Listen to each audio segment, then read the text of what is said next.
We are here because we were alarmed and shocked by the news from South Africa. We heard about the killings on the white farmers, and we heard about the discussion about the expropriations plans.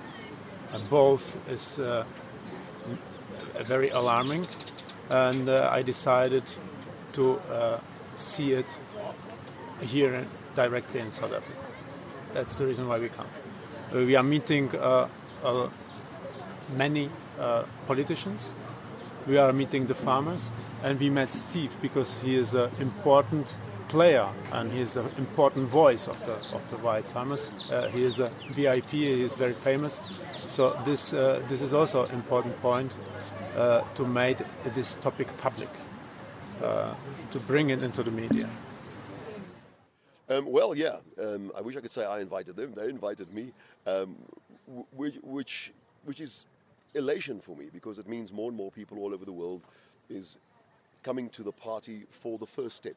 And the primary step is awareness, to get the world out there to know what's happening. From there onwards, we can turn on the screws. We can decide, should we have sanctions? Should we invite you to this country or ask you to stay away from this country for your next tourist destination? I don't have a mandate, I don't have a party. I'm a campaigner, so I make a big noise. I can't ever say that I speak on behalf of anybody, but I do represent a very, very big group, and the farm murder victim falls 100% into that group.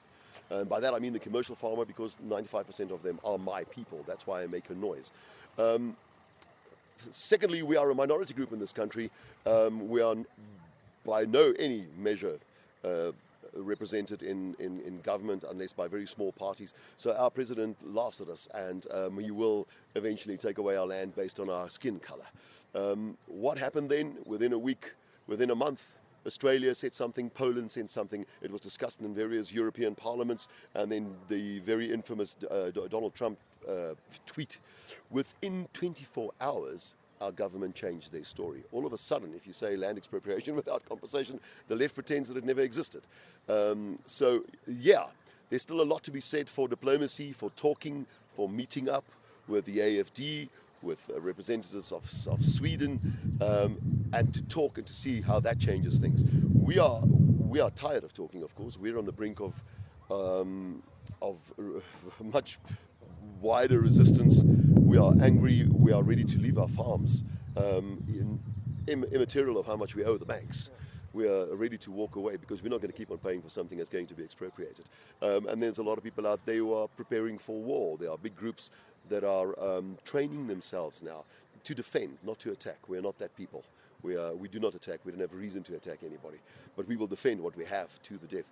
Please, can we have these meetings with the AFD, with Sweden, with Vlaams Belang, with the PVV in Holland? Please, can we meet up with these people and talk first before anything else happens? You've had this problem over these last couple of years. Why do you think the international community first now takes such big interest in what's happening here? Yeah, it's a good question. 10 years ago I was laughed at, and I've laughed at it ever since. But it seems like in 2018 things have turned around slightly. We've had invitations from Australia.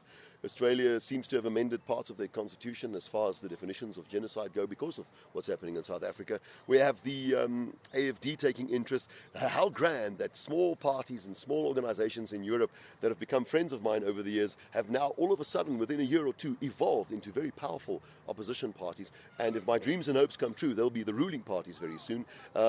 My governments are not their friends, and they'll come speak to us. They'll invite someone like me to a meeting like this. Are we going over the heads of our government? You're damn right we are. Else we'll be ignored completely. So to know that we have a huge circle of friends out there is already a grand relief. Now the next step is to see what they can offer us and what we can offer them.